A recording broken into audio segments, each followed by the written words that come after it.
Ladies and gentlemen, welcome to the Conspiracy Farm, where we don't start the conspiracies, we just add the water. And now, your host of the most state-of-the-art, most informed podcast on the interweb, I present to you Pat Miletich and Jeffrey Wilson. Ladies and gentlemen, are you ready for war?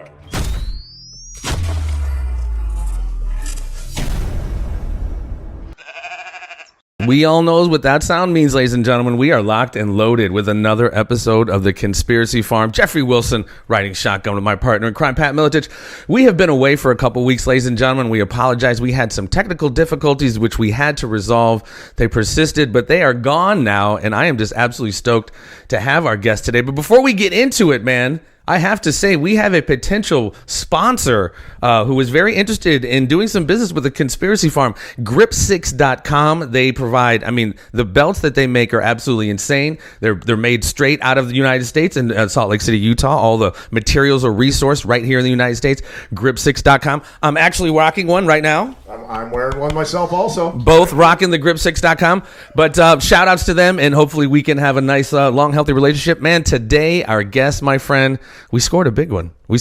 Huge fan of this gentleman. You scored a big one. Well, this is a team effort, sir. Come on. Right. Go right into that mic. So this goes back to 2004, sir, when the Survivorman started. Your story, man, doing show prep on you. I was already kind of familiar with your work, but going kind of deeper into who you are and everything. Very, very fascinating individual. He is Survivorman. He is a musician. We're going to talk about that too, because he has another album dropping, and he's also the host of a new show called Alaska Grizzly Gauntlet, which I don't know. I don't. Only individuals like this could do that kind of work. It's just crazy. We were talking off air. Grizzly bears are some of the scariest animals in the world. I'm terrified, and I have no clue why anyone would want to traipse around a forest surrounded by 2,000-pound bears. But you are a brave individual, sir. Without a doubt. Mr. Les Stroud is joining us today. Mr. Stroud, how are you doing, sir? I'm doing really great. Thank you very much. Absolutely, man. Thank you for taking the time. I know, like you talked a little bit off air, you're a busy guy. You definitely have a lot going on. You got an album that just dropped. But, I know you've probably answered this question many times, but, there's only a few kind of breed of people that you see that kind of do what you do. When did that bug bite you? The outdoors, you obviously are very in tune with the environment and the outdoors. When did you start down that path?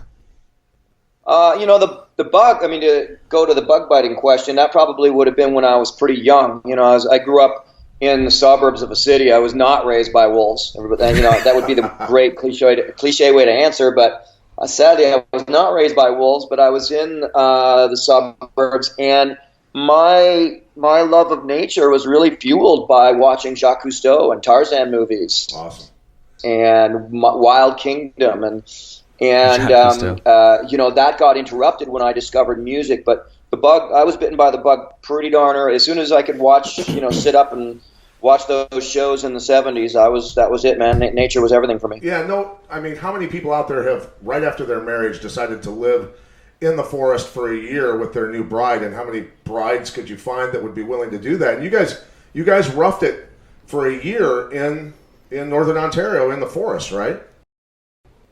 Yeah, that goes. You fast forwarded quickly to that period of life where I gained a significant amount of wilderness skills. I've been teaching survival and adventure, and my then wife, we got together, and she was adventurous, and just it was kind of like, let's live the dream, man. Like, it's when you guide, you always talk about not coming back. You always talk about staying out. Like, oh man, I can't believe the summer's over, and I'm going to start dog sledding soon, so that'll be cool. But you just want to stay out there, and really spending that in the bush with Sue was all about primarily selfishly just not wanting to come back to civilization, wanting to stay out in the wilderness. Can't blame you.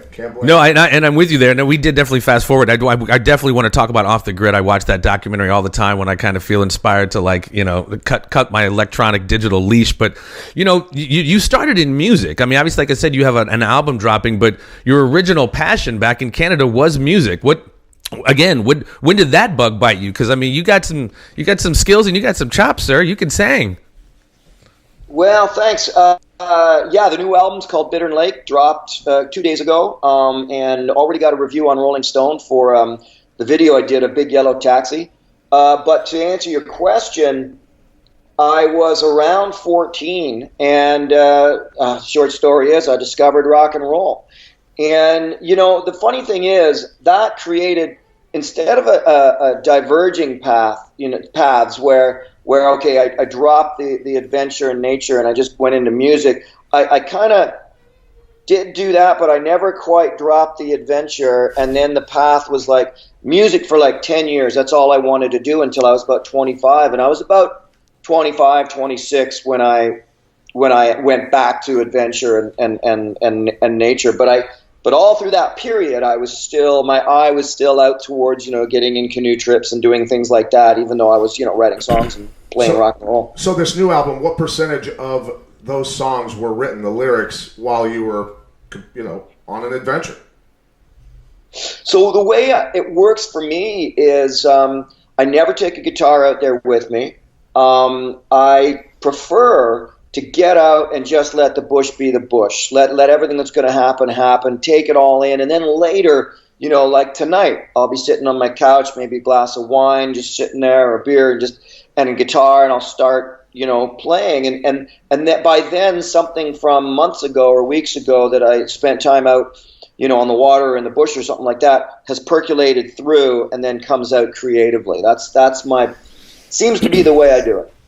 That's interesting to hear that process, because listening to a couple tracks off that recent album, and I tell you what, your cover of Ben Harper's jam, excuse me, Mister, you killed it, dude. You definitely killed it, and you could definitely tell, through your lyrics that you definitely have a tie to the environment, to nature, and that's interesting to hear your process. You don't really go out into the bush and write and play guitar. You kind of take it in and go home and write and let it come out in that way. So, I mean, drop it again. What's the name of that album that you just dropped, sir? So the album's called Bittern Lake, and it's produced by Mike Klink, who is a legend in the business. He produced all of the Guns N' Roses albums. Nice. And, Metallica and Aerosmith, you name it. Holy crap. And he got involved because he loved the music, but primarily also because we were focusing, hey, man, I'm over 50. You don't want to hear my love songs. So this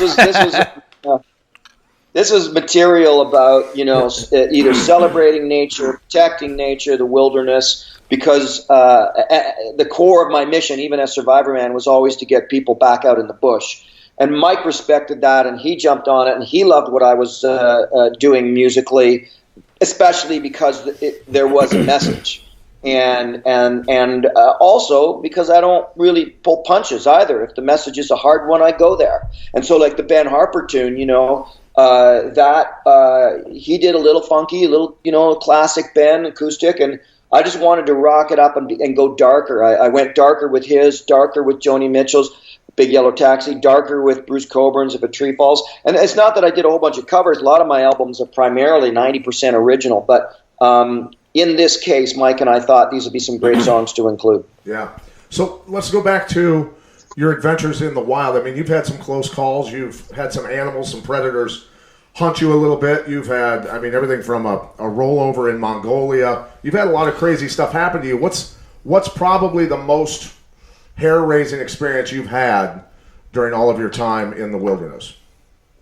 And before you answer that, you had one about 10 years ago about the elk, the male elk that ran you down. And I was going to ask you that. How much has changed? Is that story still the story? Your top one, if you remember the one I'm referring to.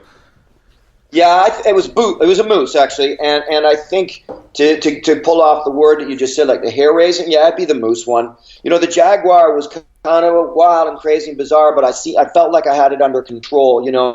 I've been chased by elk in BC, but I've had lynx come up and sniff me, and I was face to face with a cougar last year in Oregon. But boy, when you got 1,500 pounds of bull moose in the rutting season coming straight for you with big red eyes and grunting and snorting, yeah, that definitely took it. When I clambered up a tree, I was shaking like a leaf, no pun intended. And yeah, that definitely, being chased by the moose still holds the record as being this. I never used the word being scared in the wilderness except for that story. Right. I recall when you were in a desert and you had gotten heat stroke, you were overheating. I think you were dehydrated, suffering a little bit. And the only reason I could relate to that, I can't relate to having anything wild chasing me besides, we have a ton of buck deer around here and a few other things. But I tell you what, I did a 50-mile run one time in 97-degree heat, and I went through about 4 hours of severe heat stroke during that run. And in watching that video of you, I could certainly relate to that because it can get scary. It could certainly kill you. Well, yeah, and you can see kind of the ashen look in my face and the glaze in my eyes there. And when we actually, when we were sitting in the edit suite and looking at it, it's funny because the American version, they fought with me hard on there's about 38 seconds, I think, of me just staring at the camera because I was just gone loopy from the heat stroke. And in Canada, I had more control. It was early in my days. I didn't have as much oomph as I do now. And so the cut that we showed in Canada showed the full 38 seconds, and you just see this gaunt stare at the camera like this dude is going to die. And I remember looking at it going, just leave that, and don't cut it, don't try to make it anything. It is what it is. And you touched on the heat stroke. It's being chased by a moose is certainly sensational, but it's the internal things, it's the little things, the hypothermia in Norway, it's the parasite, that I got. Those are the things that really are far more dangerous. Yeah, they really are. So, going back to, I listened to, in my show prep, I listened to you chatting with Mr. Joe Rogan not too long ago. It's been a few years, but you were just talking about, the origins of how Survivorman started. Obviously that was the bug had bitten you. You were an outdoors guy, and you were really, he called it, you were the originator of the selfie, which I never really thought of, but, it was just you out there. I wish I patented. Yeah. Copyrighted that term selfie. But that it really was you, and there's been, we won't mention his name like you did on that show, other shows that have come along that have really kind of canned their experiences, if you will, and they're really kind of fabricated. It's kind of going back, you were the first. What was that like? What was the impetus to really get out there with the camera solo? We now know these survival shows, there's a big market for it, but you were the first. What prompted that? Well, the massive chasm between my work and everything that came after was that I was trying to teach skills. I wasn't trying to be a TV star or a TV guru, right, or sell product or make $1 million. I wanted to teach skills. If I hadn't have gotten the show sold for television, I would have made home instructional videos. I was working, on VHS back in the day, and then I would have put them on DVD. That's what I was about, was teaching skills based on my love for getting out in the bush. And that, if you look, and people would, when the other shows came along and they just sensationalized everything, and of course they cheated everything and faked everything, and not just once or twice, everything was set up and staged. Right. It's because that was about ratings. That was about, quantity of episodes. You look at my show and say, this show's kind of slow compared to the others. Well, I was there to teach you proper survival skills.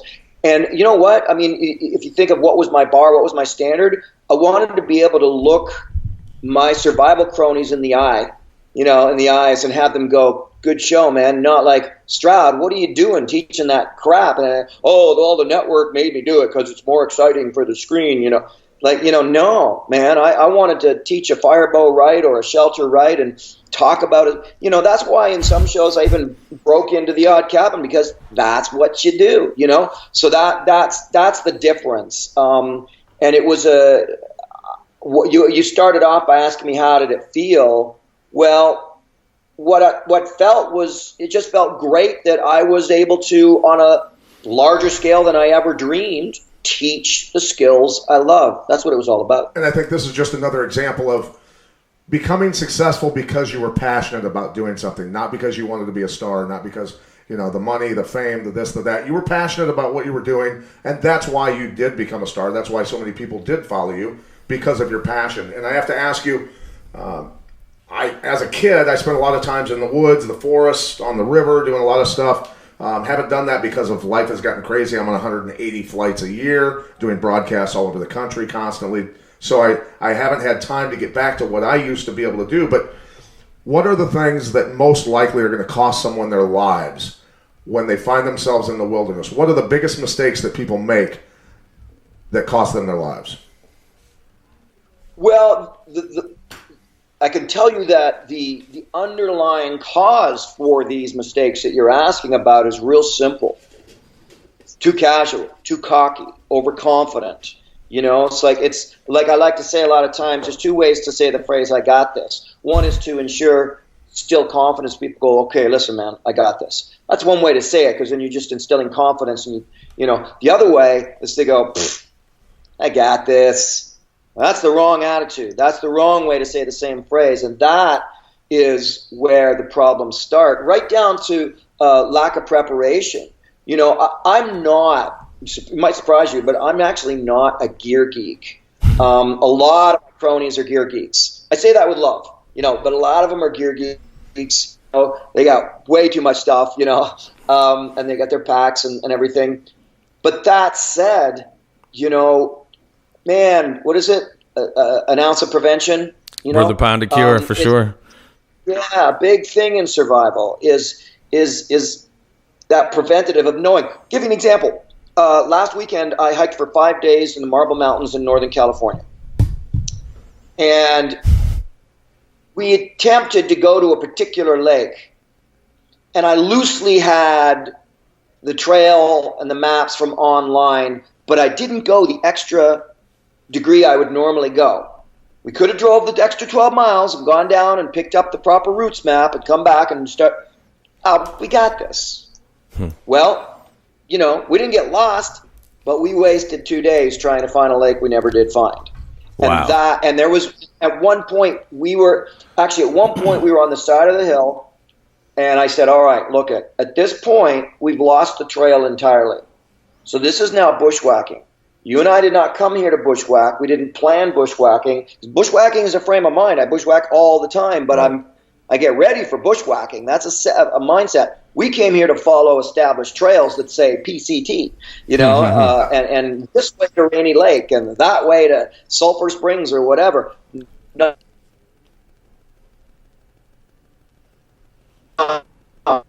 And so forcibly to go, whoa, let's stop. Back up. And we turned around and we went back and we had the most amazing 5 days hiking. But we were an inch away from getting in some serious trouble. And lack of preparation, overconfidence, not doing the preparation, all that sort of stuff. That's the real root cause of survival issues. It makes me honestly think of former UFC fighter Evan Tanner, who went out into the California desert, kind of, it sounded like he was on some kind of, spiritual journey, and got out and thought there was a spring there that he was going to fill his stuff up with, but there was no spring, and he wound up succumbing to the elements out there. So, no, you're right. I mean, all of that, overconfidence, lack of preparation.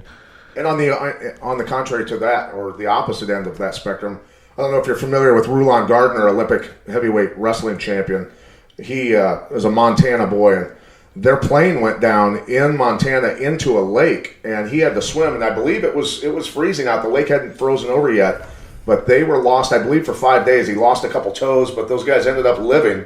That's a he's a mountain man and a Olympic caliber athlete, so he's a beast of a human being. But there's some scary stuff that can happen, and most people would not survive that situation at all. First of all, having to swim almost a mile to shore and freezing to death would be, most people would have drowned before they ever got out of the lake. Well, the mindset is a huge thing, right? Like I did a special called Survival Challenge where I took out a bunch of hockey NHL pro hockey players. And so they're all ripped, these guys, even though a few of them are retired, they're still ripped, And so the physicality is there. Hey, that's great. But, after one night, they were like, man, I don't know how you do that for 7 days. Because there's a mindset involved. And the thing is, a lot of athletes are already in a mindset of overcoming challenges, and so they might tend to do well. Women do better than men. The average woman does better than men in tough survival situations, believe it or not, because the mind is a big thing. I wrote a book called Will to Live, and in that book, I dissected 10 different of my favorite survival stories of all time, including Chris McCandlell's Into the Wild. Yeah. And heard that the movie was just done. They just did the Yossi Ginsberg movie, The Jungle. So I dissected those stories, and Yossi's a great example. Everything went wrong that you could possibly imagine, include halfway through his ordeal, he slipped down some mud and impaled his anus, for gosh sakes, with a stick. Oh. Yet he survived because my anus taking a pounding. His mind was strong, and so that's a big part of why an athlete might do well. Is it's all about a strong mind out there, the will to live. Talk about his new show, the Grizzly Gauntlet. Yeah, but absolutely. Why do you think there's been such? I mean, you popularized this so much in 2004. There's been so many other, like I said, kind of shady Johnny-come-latelys. But this is still a very profitable, popular genre, the survivalist genre. Why do you think that is? Why do you think that is? What's your estimation of why? Because I mean, I see people not really being able to take care of themselves, but in shows like these really seem to show that there is a very big popularity for this kind of stuff. Well, I mean, nowadays I can't really speak to it because I think it just went off track, and it's about morbid fascination and sensationalism and watching a train wreck kind of thing. A train wreck that's actually been scripted and set up by a producer who's not actually a writer. Right. It's reality, right? It's all reality crap now, right? And guess you know how I feel about that genre. And but originally, I believe it touched a deeper part in us where we're like, I wonder if I could, if I had nothing, I was thrown out there, that primitive nature. I wonder if I could survive, man. I'd love to try myself that way. And guys would come up to me, and say, man, I could do what you do. And my answer is, yes, of course you could. That's exactly my point. You could do what I could do, maybe even a lot better. That's the point. This is not about being a guru. This is not about jumping out of airplanes. This is about what every single human being can do. If they're out in the wild, they can make it through. They can survive. Wow. It's awesome to see.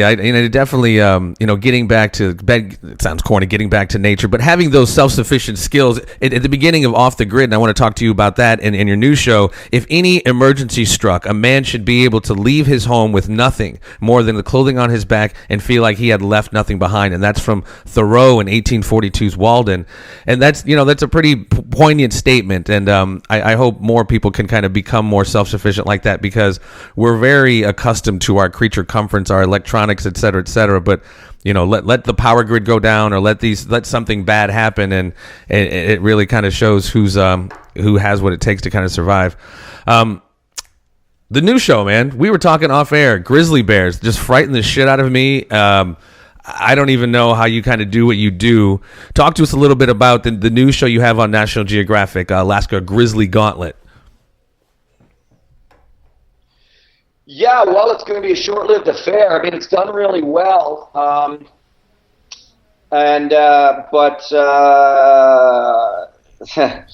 got involved and was asked to be involved because of who I am and what I do, right? And it was, come and be the authentic Les Stroud, be your authentic self. And behind the scenes, for Survivorman, I've owned everything I've ever done. That's why a lot of the other shows, other shows were created on my own network, is because I own Survivorman. They didn't own me. They didn't own my show. Right. And that makes me a thorn in their side because it was a hit.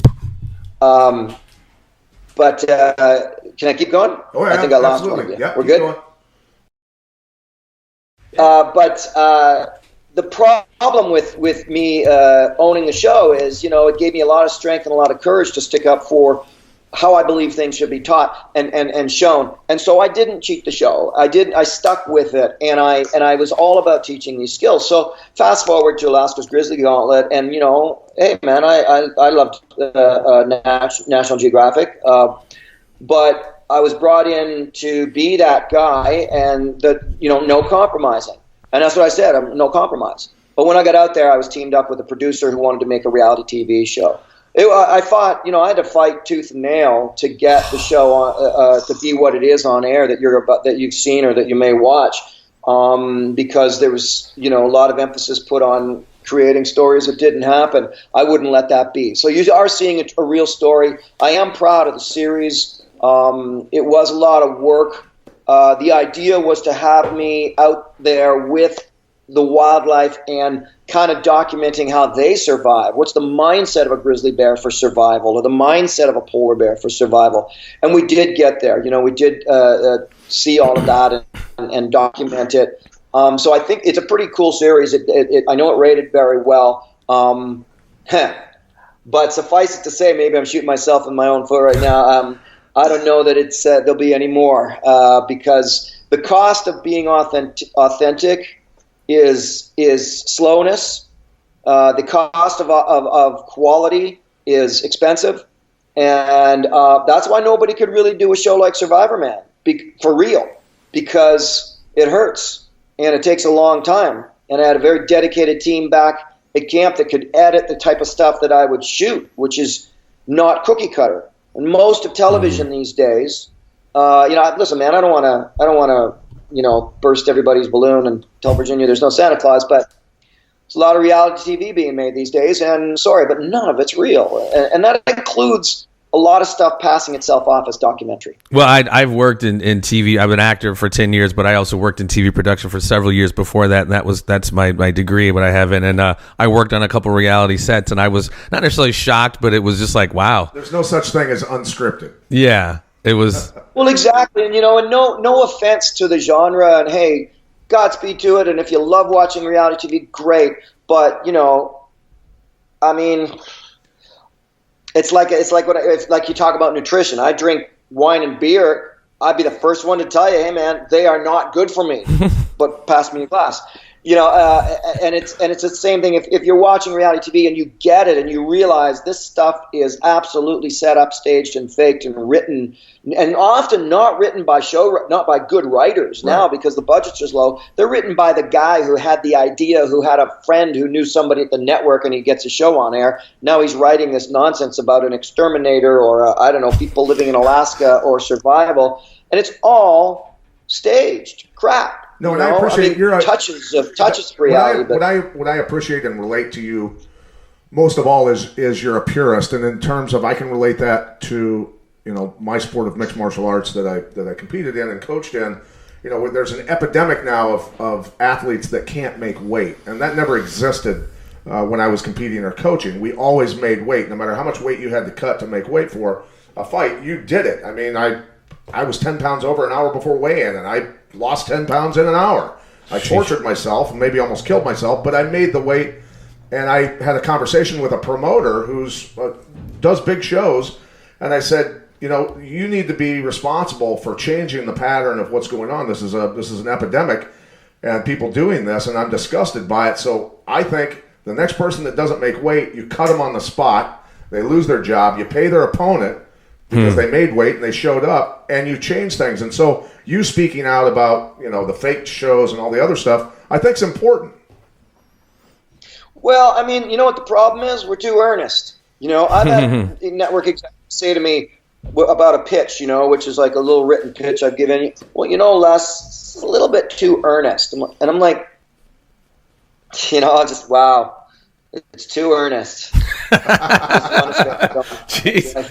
And earnest does not equal boring. It doesn't have to. I mean, when I was asked to cheat my show, I remember one of the lines was, we want to inject a little bit of drama into what you're doing, Les. And I looked at her straight in the face and I said, so you're telling me that one man alone in the middle of the Amazon jungle with no food or water or equipment for survival for 7 days straight is not dramatic enough for you? Yeah, see ya.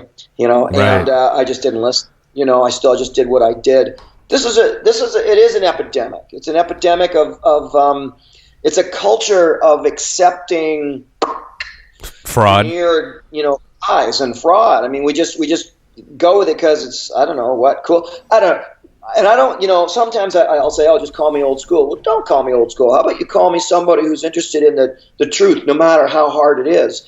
And it's it's getting a lot harder to get to the truth of a documentative show, TV show or series, because it's so much cheaper and faster and easier to just write what was supposed to happen with those grizzly bears and write what happened, walk down the trail and write that in, than it is to document what actually happened. Right. Wow, something to keep in mind. We're trying to shop this little outfit here. I'll probably never have another job in the TV industry. Yeah, well, I mean, like I say, Pat and I are trying to shop this podcast and turn it into a TV show where we kind of go on the road and hit some of these different conspiracy spots. And, you know, something I've always been very mindful of is that very thing you're talking about. I mean, this isn't going to be a reality TV show, but to be very mindful of the producers we get on board to not, you know, manufacture what we're trying to do, because a lot of these subjects, man, we're talking third rail stuff, and I do not want it. So you want a real Area 51 arrest? Yeah, Area 51. Well, you know what it'll come down to? This is what it'll be. It'll be an executive producer saying, okay, listen, on this show, we're going to kind of say that one of you forgot something really important, and that's going to piss the other guy off. So we're going to get you like, we got to get you like kind of exactly. a little bit. So that's where it comes in. Meanwhile, you two guys are getting along famously, dude. You know, but you got to pretend to be bickering because some stupid TV producer thought it would be cool. You know, nail on the head right there. That's exact. Yep, I've seen it happen. Yeah. So we appreciate your time. We know that we only had 30 minutes with you, sir, and we certainly appreciate you joining us. Please, another shout out about your album and any way people can get in touch with you or follow you on social media. Yeah, let me give you the update. By the way, in case I look really weird because I'm scratching a lot, there's a lot of mosquitoes in my house. It's so cold outside, they all came inside. So right now, I've got the Alaska's Grizzly Gauntlet is out, and for better or for worse, you know, I'm proud of it as a series and the work that I did on it. I got super close to some amazing Kodiak grizzly bears. We're talking 4 feet. You're a psychopath. It was a wild experience. And so, actually, sorry, just to digress, to case in point, you know, it was tried to make it look like it was this big, scary thing. This lone female just wanted to play. Wow. I mean, you probably could have reached out and touched her and rubbed her belly. She was that tame. You know, you didn't dare because it's the wrong thing to do. Yeah. But she just wanted company. She, you know, because she was a juvenile. She wasn't sexually mature and she didn't have a family anymore. And we were there. She wanted company. Wow. So anyway, Alaska's Grizzly Gauntlet, pretty cool show.